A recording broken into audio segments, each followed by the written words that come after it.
Saudari dan saudara yang terkasih, kembali di Kristus Medium. Semoga Kristus Medium menjumpai saudari-saudara dalam keadaan sehat walafiat, selalu dalam berkat Tuhan. Dalam video ini saya ingin sedikit berkomentar, sedikit berefleksi tentang salah satu berita yang aktual hari-hari ini di Indonesia. Dikatakan bahwa ada politisi, anggota Dewan Perwakilan Rakyat yang mengusulkan kepada pemerintah agar film His Only Son tidak boleh ditonton, tidak boleh lagi beredar di masyarakat.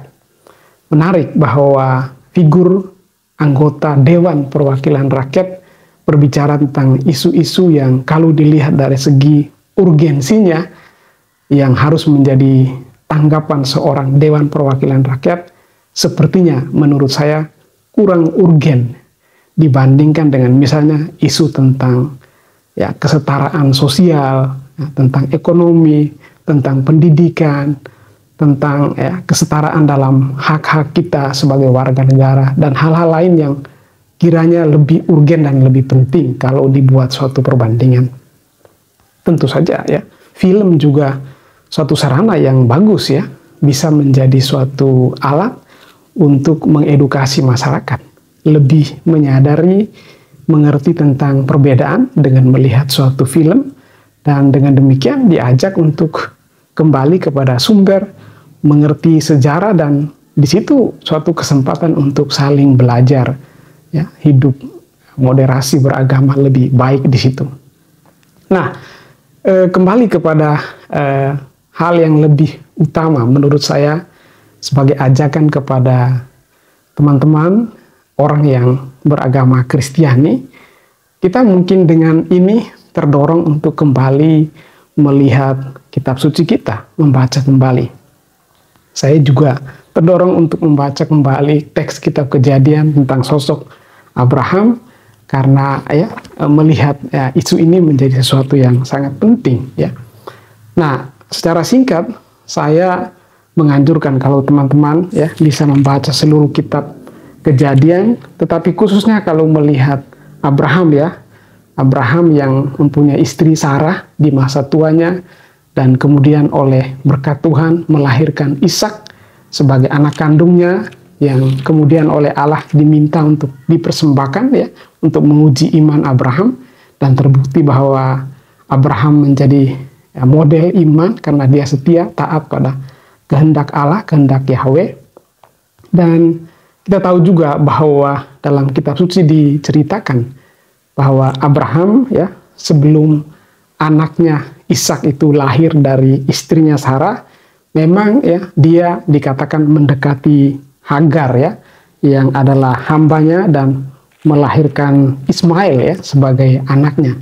Dan dalam bab ke-16 teman-teman bisa membaca dalam kitab Kejadian itu bahwa setelah Hagar yang adalah hamba dari Abraham dan istrinya Sarah itu mengetahui bahwa dia sudah mengandung, dia memandang rendah nyonyanya. Lalu kemudian terjadilah bahwa nyonya itu menindas dia ingin melarikan diri, tetapi Tuhan meminta dia kembali. Tapi kemudian berlanjut kisah itu, dan sampai Tuhan memenuhi janjinya bahwa Sarah akan melahirkan seorang anak bagi Abraham pada usia tua, dan lahirlah Ishak sebagai anak kandung. Dan di pasal 21 itu menarik, teman-teman bisa baca tentang Ishak lahir, dan kemudian Abraham mengusir Hagar dan Ismail. Kisahnya cukup menarik dan sangat bermakna. Tentu saja di situ menarik bagi saya bahwa Tuhan tidak begitu saja meninggalkan Hagar dan Ismail, tetapi kemudian dia juga memelihara mereka, menjanjikan suatu masa depan bagi anaknya Ismail itu.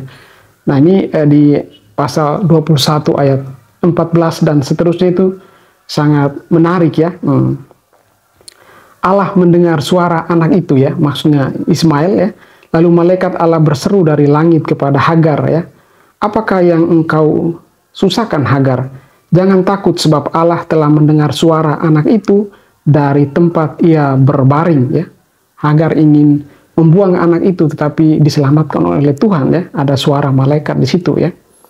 Lalu kemudian Allah membuka mata Hagar, dan Hagar melihat sumur dan memberikan air kepada anaknya, dan anaknya itu hidup dan kemudian memiliki keturunan, ya. Jadi demikian dikisahkan, ya. Lalu kembali kepada tokoh Ishak yang menjadi anak kandung dari Abraham, ya. Nah, itu teman-teman kita bisa baca di pasal 22, ya, kepercayaan Abraham diuji, di mana, ya, Tuhan bersabda kepada Abraham, ya, bahwa anakmu itu, ya, persembahkan kepada saya. Nah, ini iman Abraham sungguh-sungguh diuji di sini, dan Abraham melakukan semuanya itu, membawa anaknya dengan hamba-hambanya, kemudian menyiapkan kayu bakar, kayu persembahan, siap untuk menyembelih anaknya, tetapi ada suara malaikat yang melarang, ya, bahwa Ishak tidak bersalah, ya.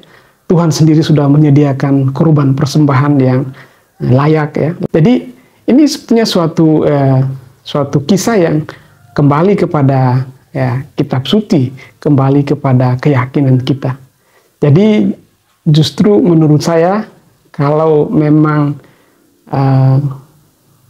figur politisi di anggota DPR itu mau menjadikan ini sebagai sarana edukasi, menurut saya sangat penting justru, ya. Buatlah satu narasi, atau buatlah film, buat buku, atau bentuk lain yang bisa mengedukasi masyarakat, bisa mengerti bahwa memang ada perbedaan, dan justru di situ kita bisa saling belajar satu sama lain. Nah, semoga komentar sederhana ini berguna dan berkenan untuk kita semua. Salam kasih.